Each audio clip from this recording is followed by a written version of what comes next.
To say that I even know how to start this is just ridiculous in of itself.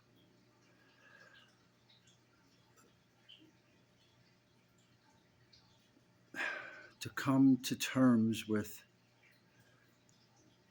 what can only be seen as betrayal, a lifelong betrayal at that, and at the same time to be shown all the light that was given to me during this constant betrayal from all these people. I mean, talk about bittersweet. Talk about, like, wow.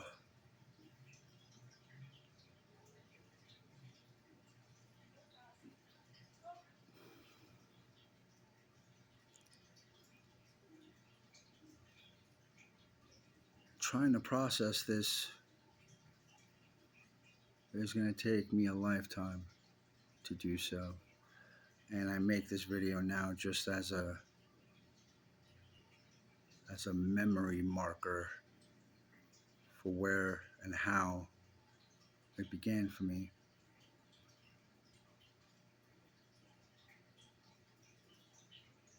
I mean, there is darkness in this world. There's no doubt about that.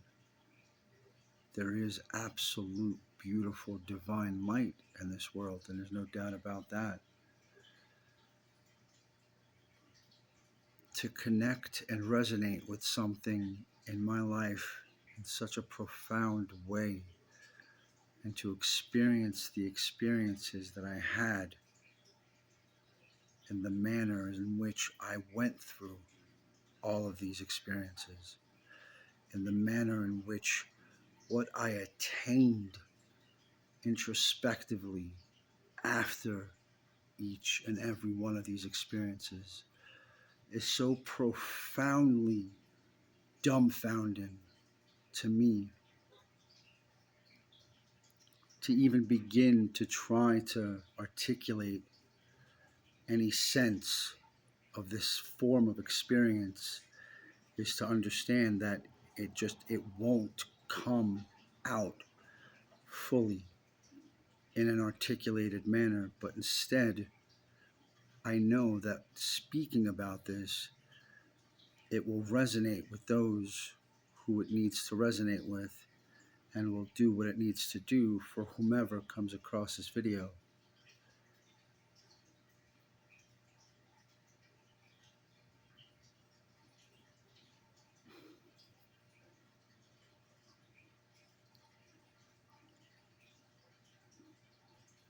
Knowing now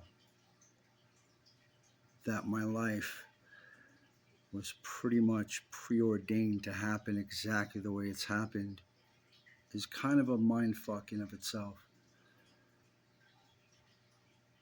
To understand that everything that was going to happen to me was pretty much put right in my face, and because of my lack of connection to the divine light, I could only see it subconsciously, but never understand it consciously until at least now. To understand all these choices that I made,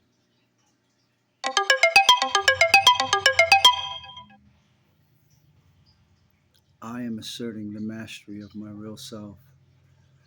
I am asserting the mastery of my real self. It's been this affirmation that I've been telling myself every time I hear my alarm go off. Sorry. Let me continue asserting the mastery over my real self here, and continue this dialogue I'm having with whomever's listening.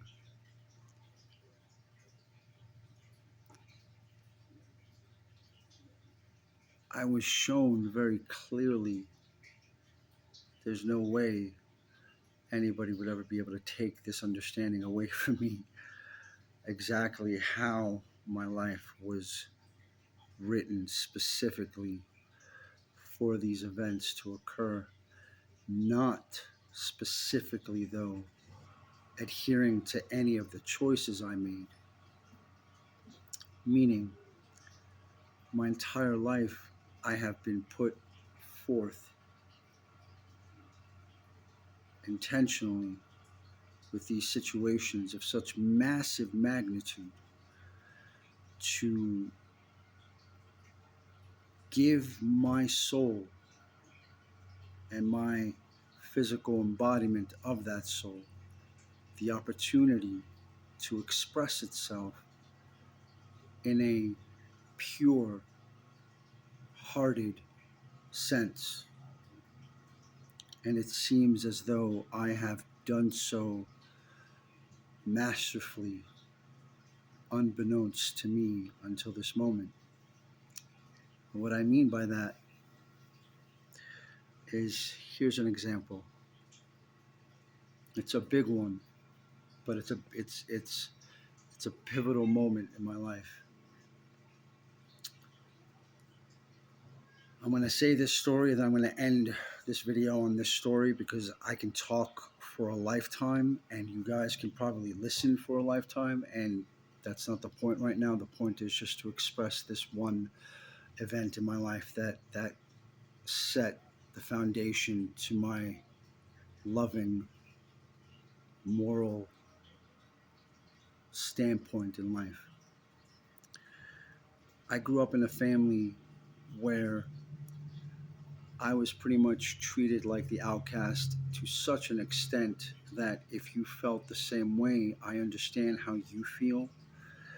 But to truly grasp how I felt is on another level. I had a father who, in my field of view at the time, personified this monster of a person that was physically abusive, that was an extreme, explosive aspect of uncertainty in my life, that was just deliberately showing me repeatedly the disconnect of love and affection that I would have thought a father should be and express. To then have a mother who was the exact opposite to what my father was in my mind, an angel, just nothing but love and affection and support. Basically setting the tone for my entire childhood into my young adult years. Having this sense of their position in my life reiterated repeatedly, reaffirmed repeatedly by their actions and by their motives and by what I saw and what I experienced through them. My father kicked me out of the house when I was 14 for 3 days.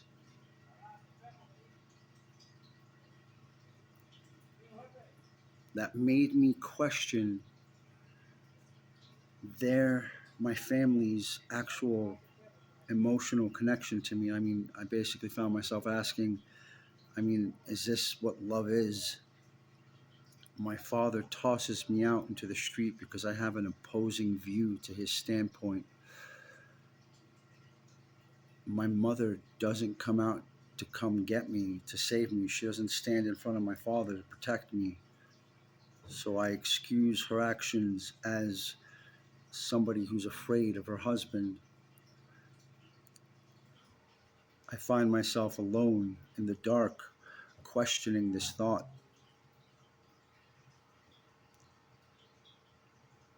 If I am to survive, how do I see myself doing so? And then look into my family in this moment as the blueprint of what not to be, and coming to a conclusion of such certainty that it would shape and alter my life forever.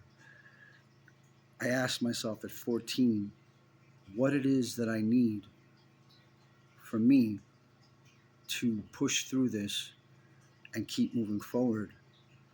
And the question was, do you love yourself, Spiro, enough to do this? Do you truly believe you are deserving of this love that you have to give yourself in order for you to move forward past this? And without question, it was an instantaneous understanding of, if nobody else is going to love me, then who the hell else could love me other than myself? And making this thought an embodiment to my soul changed my life forever.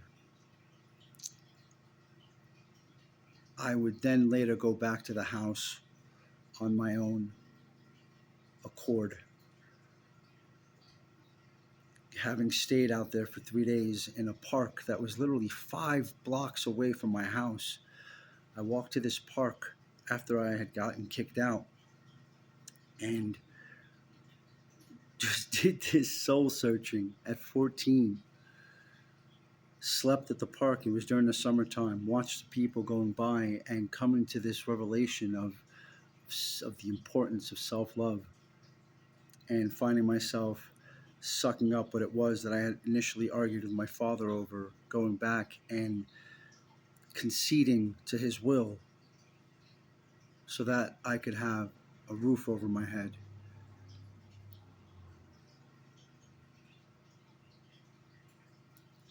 This same man would make me feel so inept, so inadequate, so undeserving, so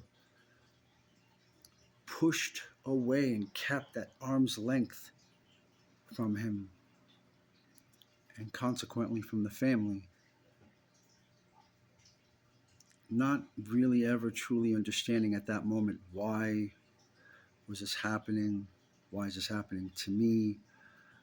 Not understanding the things and the events that would unfold in my life in the future that would show me very clearly why everything was happening for me now, not to me back then.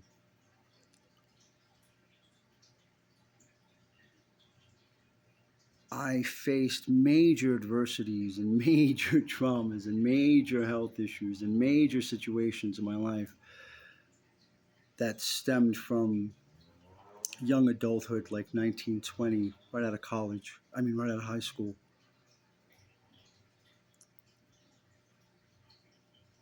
That basically would show me a foundation of belief within myself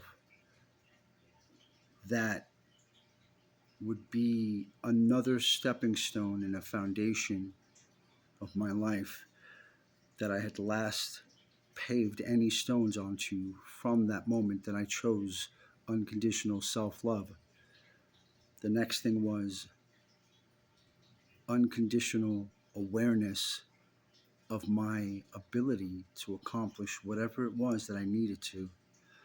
And what I mean by that is, very quickly, at 21 into 22, I suffered massive bilateral craniotomy surgery, brain trauma that required bilateral craniotomy surgery, basically having multiple subdural hematomas in my prefrontal cortex, both lobes, and having to open up 2 egg-sized holes on either side of my skull to excise the subdural hematomas and to see the extent of this external trauma to my gray matter, basically putting me in a situation where I was further pushed away from my family and being able to make any form of connection with these people in any way, shape, or form was just outlandishly ridiculous at this point. We're talking about two people, my mother and my father, that were uneducated in any form of medical science. To have their son go through brain surgery, for them to comprehend the idea alone surpassed their abilities by God knows how much. So to them, this was something that they could not relate to on any level at all,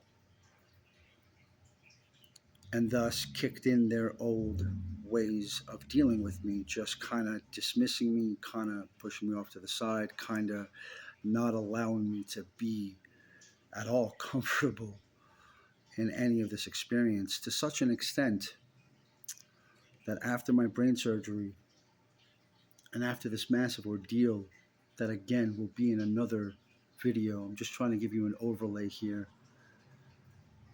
This event that lasted nearly 3 years in my life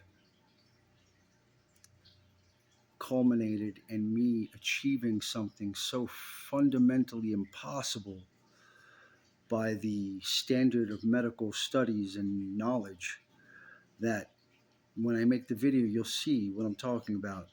Because I understand now, just looking back at it, the period of time that I experienced this, the mindset that I was in, the hurdles I had to overcome, the personal dedication to me pushing through and never stopping is just a goddamn beautiful story in of itself.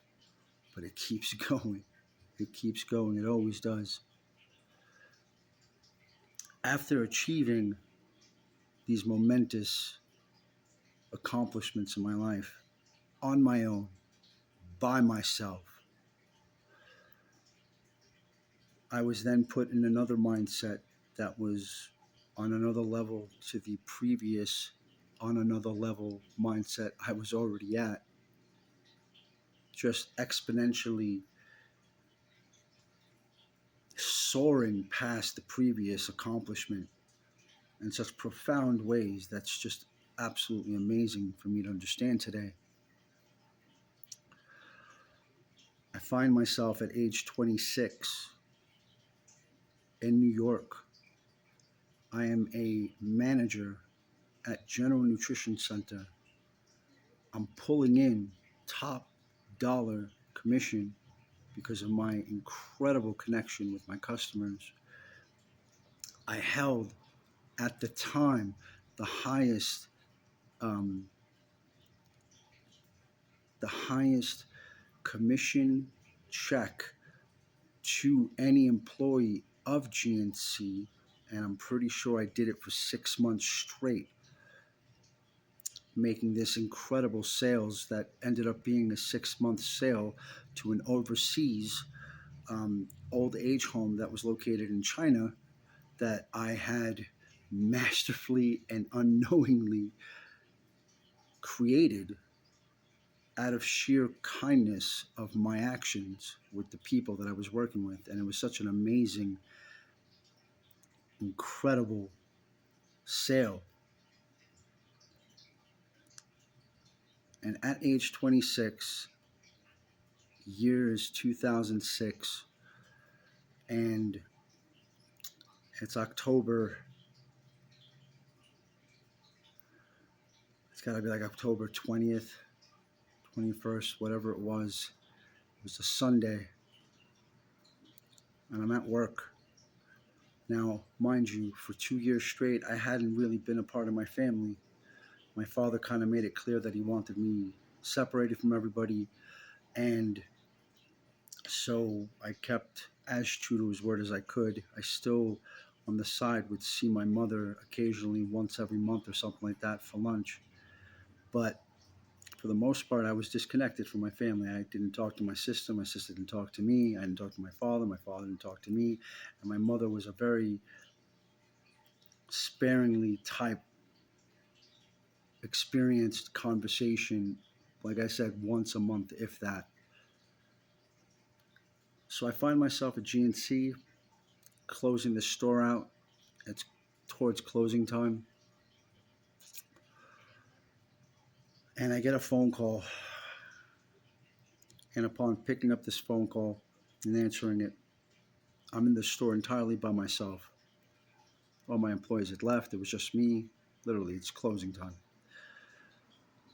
I'm cashing out my register, and I get this phone call, and it's my mother, and she just drops a bomb on me by telling me, I needed to tell you that I left your father today, and I filed for divorce. And my initial thoughts were happy, like, finally take a step towards your own happiness, Mom. Like, I'm so proud of you. Yes, yes, yes. To then very quickly and very, very, very depressively find out what was actually going on.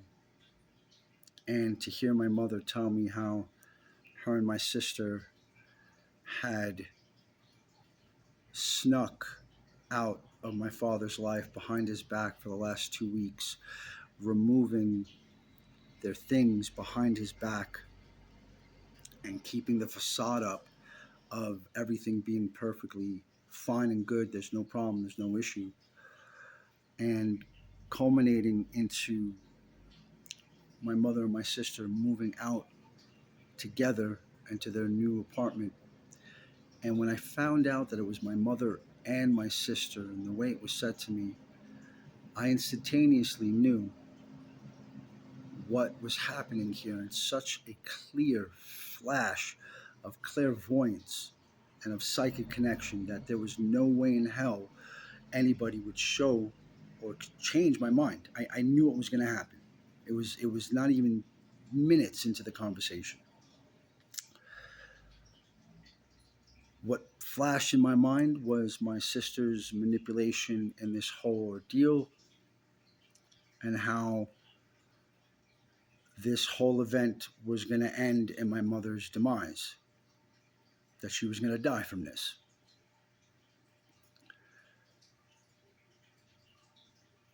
She went on to tell me, Spiro, it's been a long time coming, blah, blah, blah, blah, blah. It's just the way she started to talk to me after I got the flash of understanding showed me really quickly like who I was talking to and who was talking back to me just didn't make too much sense anymore. What I mean by that is, like, my mother was acting very, very sure of herself in a way that I had never seen before. I can almost say it was arrogance that was driving her to communicate the way she was communicating with me. And what I mean by that is this. I would sit there and I would tell her, Mom, so you filed a divorce, so dad got the papers? Yeah, yeah, yeah, yeah, yeah, yeah, yeah.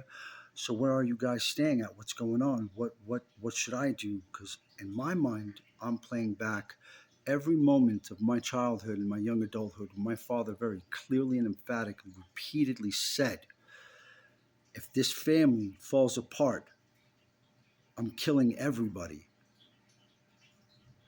If this family falls apart, I'm killing everybody. If your mother leaves me, I'm killing everybody. This was a repeated, vocalized truth that emanated from this man for fucking years. I couldn't have been the only one that heard this. I mean, I know I wasn't. I know I was there when they were there with me. I know that these people heard the same thing, my mother and my sister. When she's telling me, we moved, you have an apartment, and I'm like, so, like, where are you moving? Where are you going? Like, oh, I'm in the neighborhood. I'm like, Mom, what are you doing in the neighborhood? Like, what are you kidding me? He's going to find you. Oh, don't worry about Spiro. He's not going to find me. Mom, why are you not taking this more seriously than you obviously should be right now? Oh, don't worry about it, Spiro. Everything's okay. Everything's okay. So then, Mom, where are you staying? Oh, I can't tell you. Wait, why can't you tell me? Because I don't want to tell you. I don't want to get you involved. But Mom, you're my mother. I'm your firstborn son. I'm already involved in this. What are you talking about? This doesn't make any sense. Well, Spiro, just understand that I can't tell you where we are. Why, Mom? Do you think I'm going to do something or say something that might put you in danger? No, Spiro, not at all. No, no, no. Well, then, Mom, what should I do in this situation? Because Dad's going to come find me. Oh, sweetheart, he's not going to find you. He doesn't know where you work. He hasn't spoken about you for 2 years. Don't worry about this. Mom, what the hell are you fucking talking about? This man can easily find me if he chose to do so. No, Spiro, don't worry about it. Don't worry about it, son. Please, please don't worry about it. Everything is fine. Everything is fine. Mom, what are you... Mom, put Angela on the phone, please. And for my mother to put my sister on the phone. And within the first sound that came out of my sister's mouth, I didn't even hear the first word. I heard the sound, the vibration that exited her mouth. I got another flash of everything that was happening and how my sister was orchestrating this event out of revenge from a previous event that occurred to her when she was 14 with my father. The story goes so deep. I just, for time's sake, I'm not going to get very intricate as to the details. I'm going to be very, very sparse with the details just to get to the end point. And trust me when I say that I will go into details about these events in my life so you can have a better understanding of just where I was coming from. So just bear with me, please. I understand almost instantaneously, oh shit, Angela, are you doing this because of what happened to you back in the day with Dad? And you're fucking finally getting your revenge on Dad by taking Mom out? She pauses, dead silence, and her instant remark was, oh my God, I can't believe it, Mom. Spiro is high again. He's fucking high, Mom. We shouldn't even be talking to him. Now, mind you, I'm a manager at GNC. High? Not in the least bit. Clairvoyant? 100%. And my sister's instantaneous reaction is to demonize the truth seeker, the truth speaker, and orchestrate this puppeteering that she has. God knows how long, probably the 2 years that I was away from the family, into being able to manipulate and orchestrate her outcome of revenge to my father. So she played it beautifully, man. I mean, I give her props. Um, she was a masterful, deceitful demon of darkness. I mean, you played me like a fiddle. And my mother obviously took her at her word right off the bat, even though my mother knew I was working. This is what never made fucking sense to me. And my sister's words, overwhelmed my mother's sense of rationale at the moment. And her convoluted sense of, girl power, and we should do this together, and we should really band together and fight oppression, and all this shit that they supposedly stood for, culminated in them leaving. So then I try to find out some basic information, like, you guys know he's gonna come and hunt you down, right? And I finally get my sister to talk to me before completely disengaging me.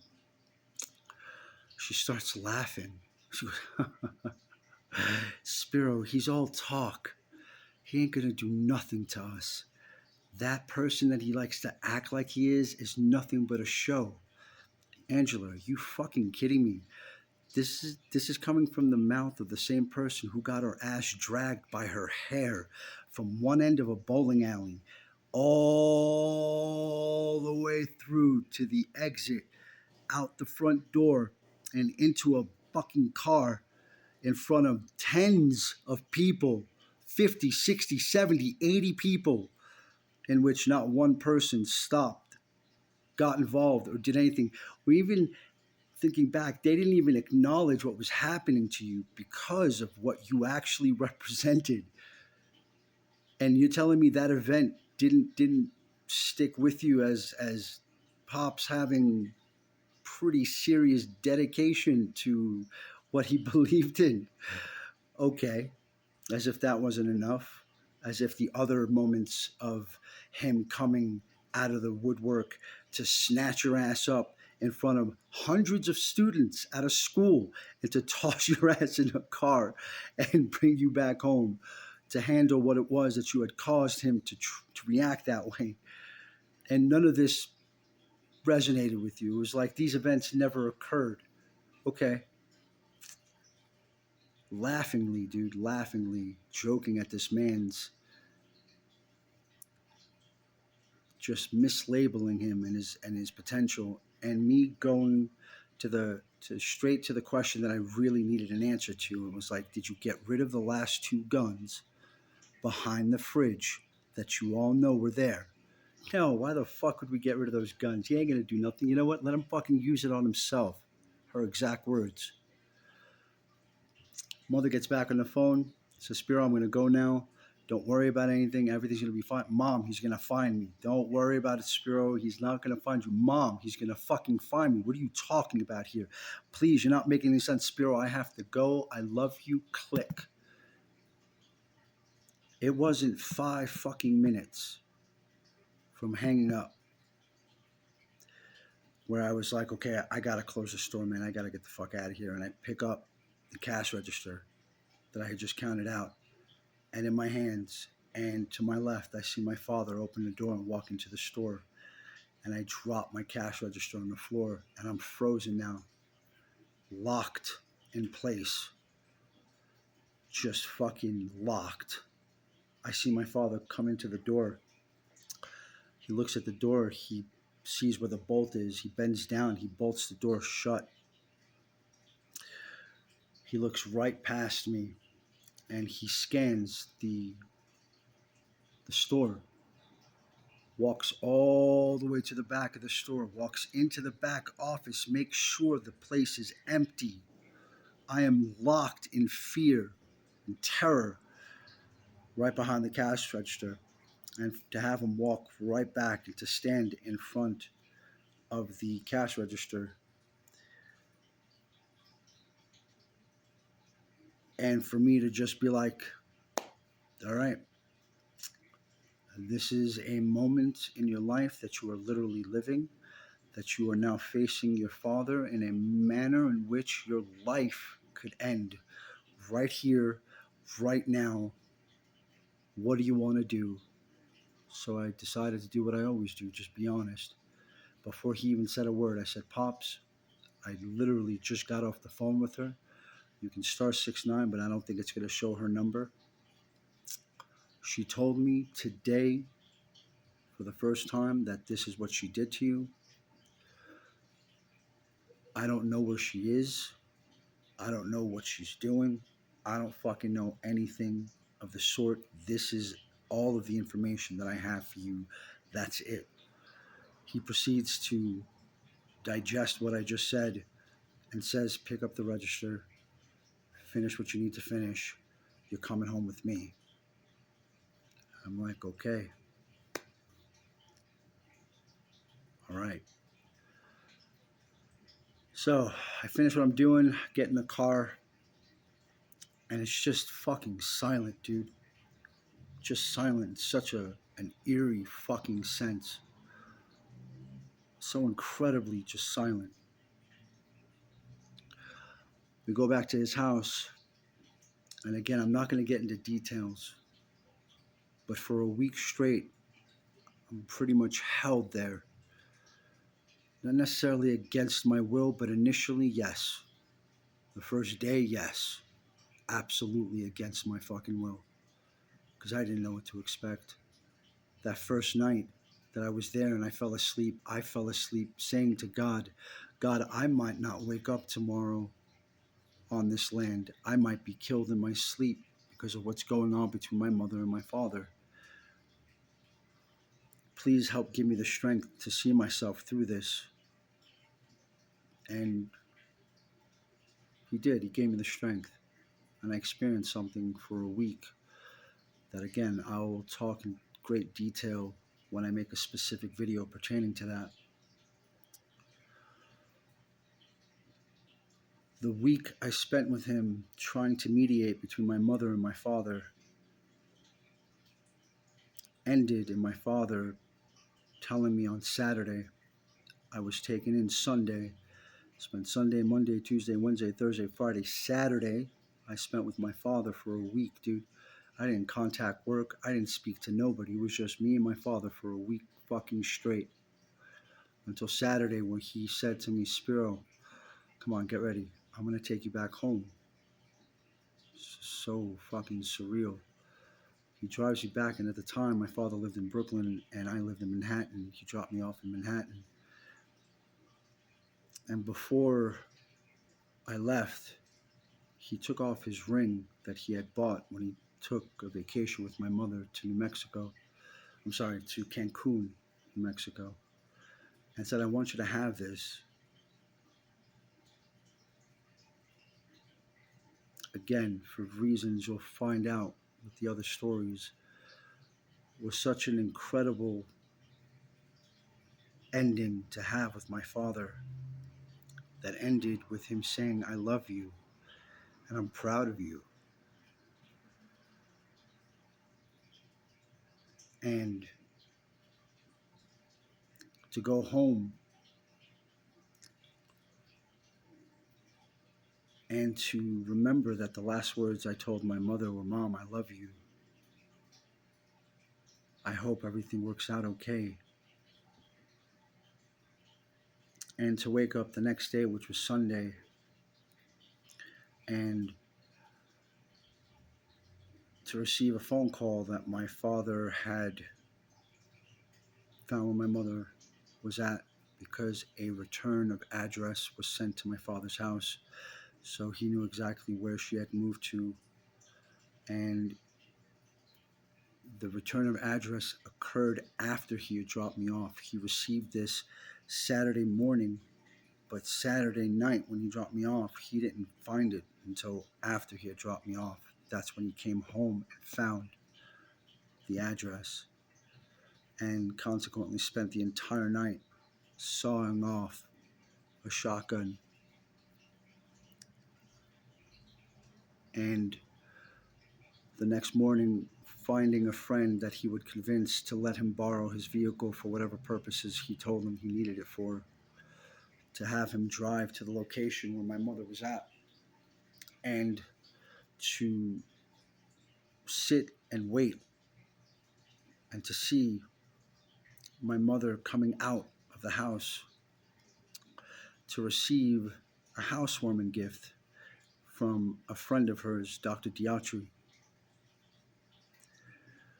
who had to be witness to this insane event, to see my father come running up, hooded,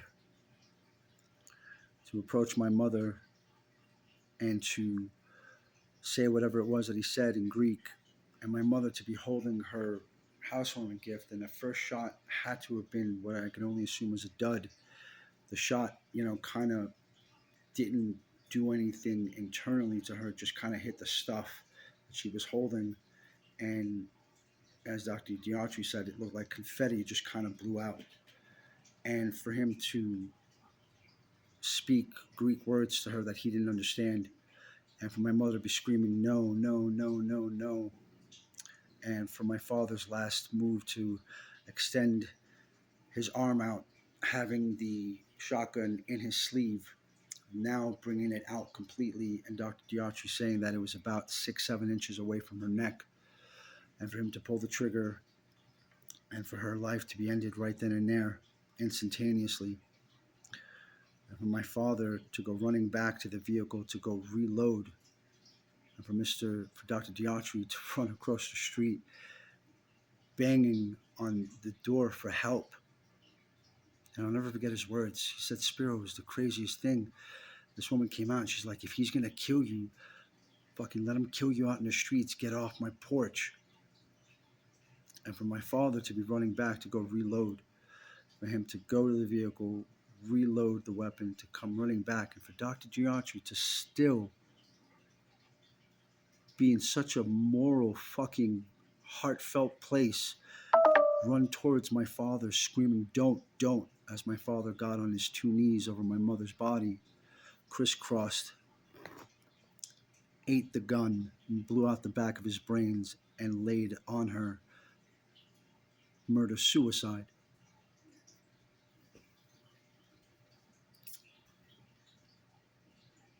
As if this event wasn't enough to send somebody over the edge,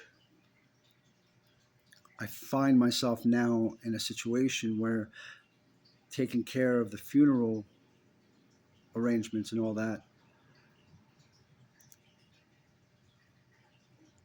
I go to the hospital with my aunt, my mother's sister, my uncle, my sister, and myself to go identify the body.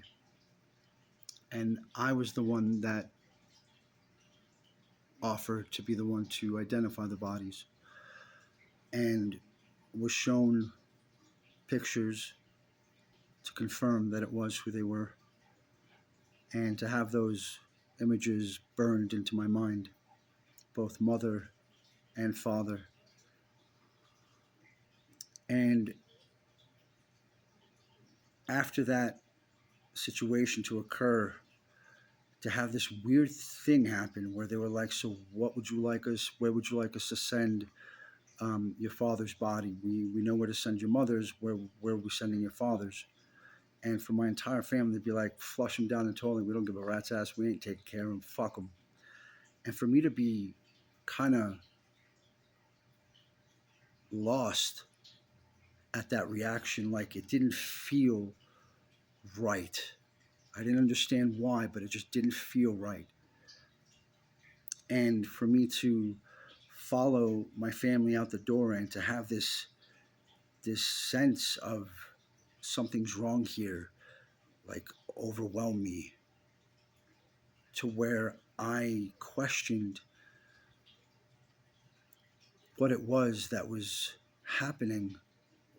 Like, why was I trying to feel pity for a man that just did what he did? Why am I feeling sorrow for a person who just did what he did? Like, these feelings, these emotions didn't make any fucking sense.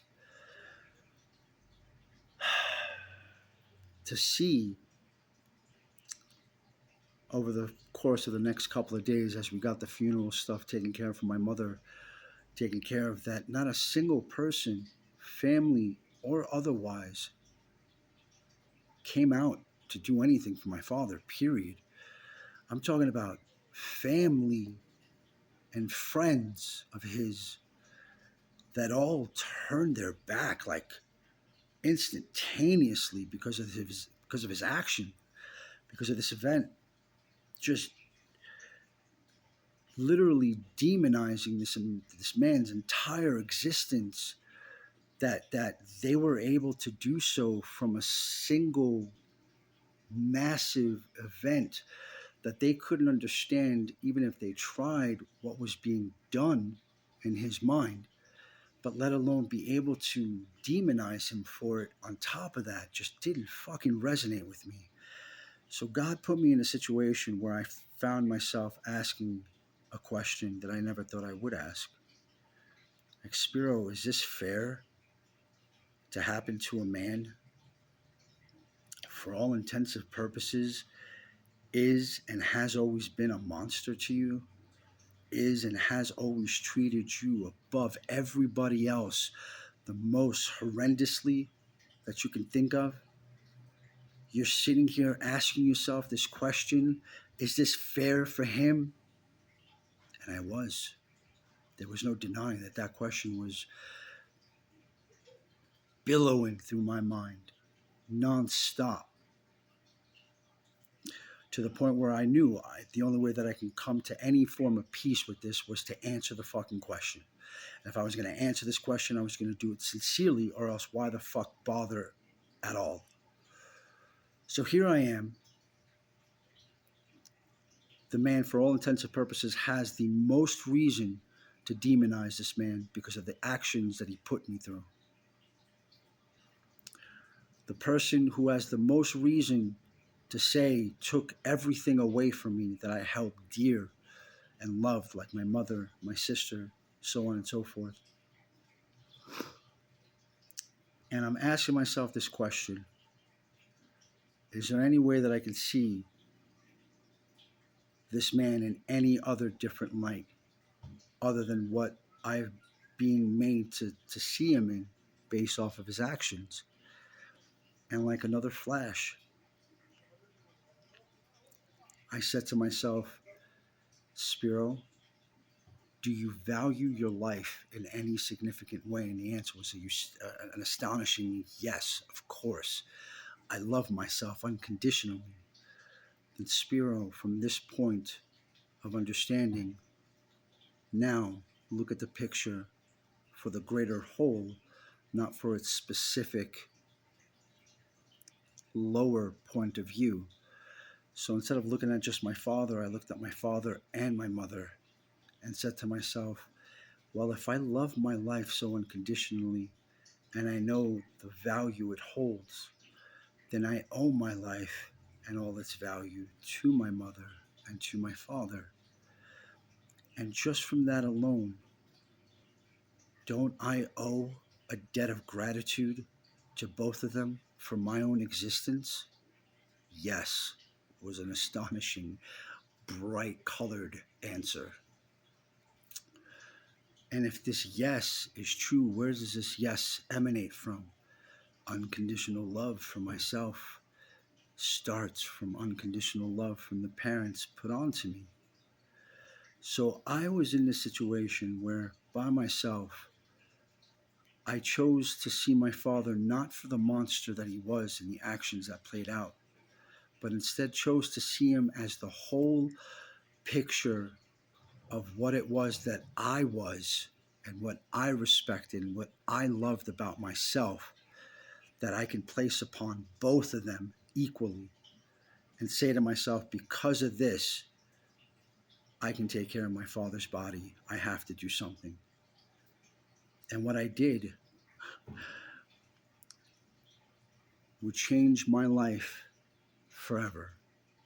I chose to take my father and my mother and bring them together at the same funeral home behind every one of my family's fucking backs, intentionally understanding that I was doing this for me and for them, wanting to bring my father's body next to my mother's body so that way I could see them both together in a state of love that I held for myself that only came from them.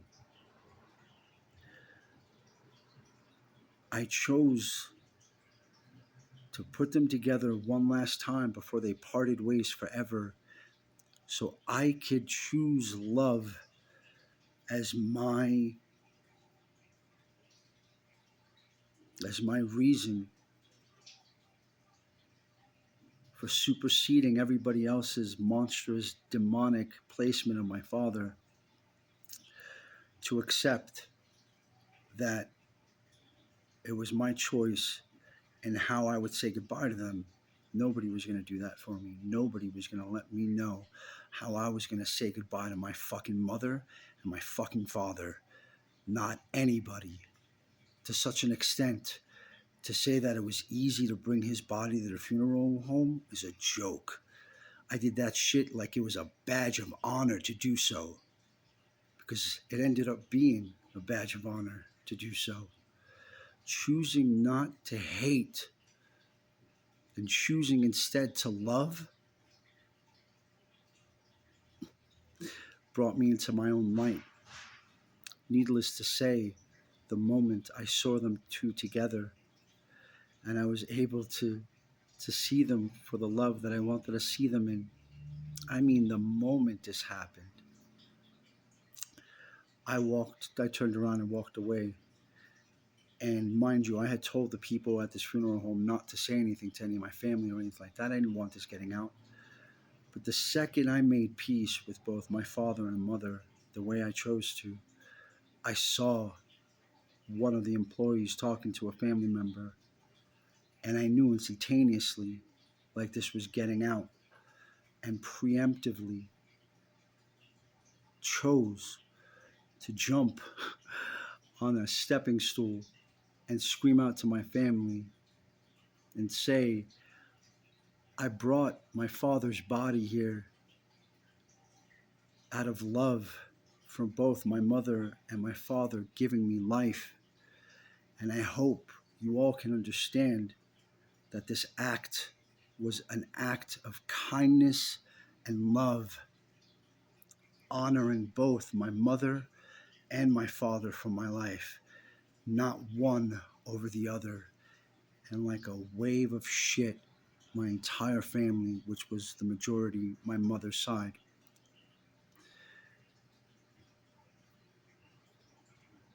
to tell you that they turned on me, to tell you like that I became the devil to them, to tell you that the way they came at me, the way they spoke to me, the way they ripped me apart, the way they casted me out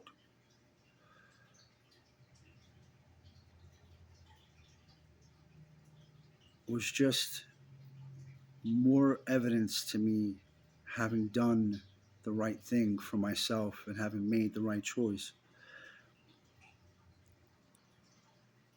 In the midst of my father going through what he went through, I chose to oppose everyone in my life and chose to stand for a law that was put into me repeatedly growing up as a Greek Orthodox,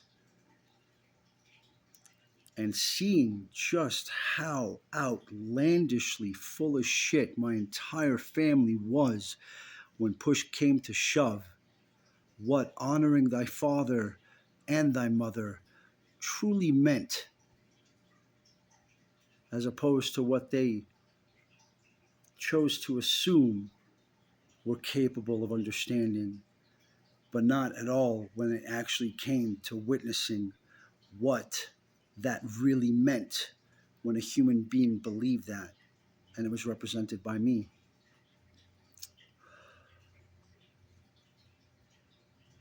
Choosing to love my father and my mother equally so upon their demise laid the groundwork for what would happen to my life that would be of such great, profound impact that you have no idea.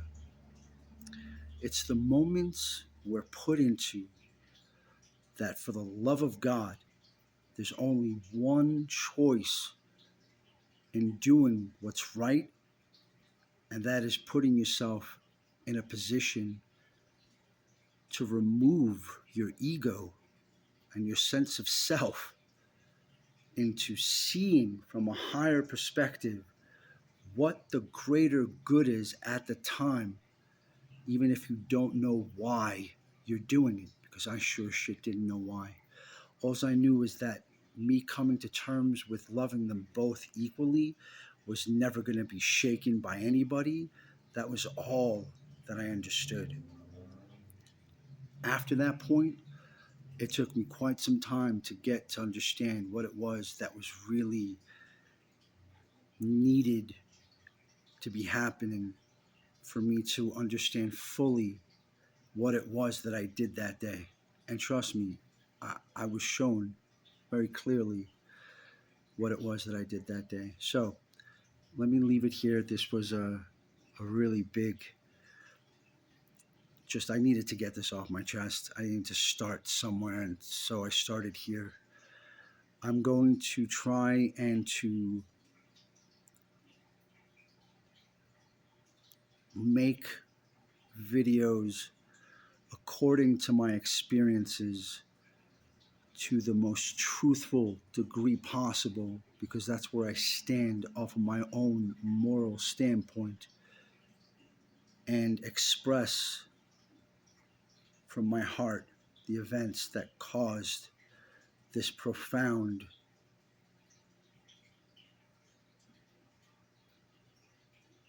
understanding of what I am on this planet and what I'm brought here to do. I feel so much lighter just having expressed that. To anyone that's watched this, thank you. I don't know what's going through your mind. I don't know if you understand anything. I don't know if you're resonating. I have no idea. But if you've watched it this far, maybe you've watched enough to understand to keep following what I put out there, and maybe I can help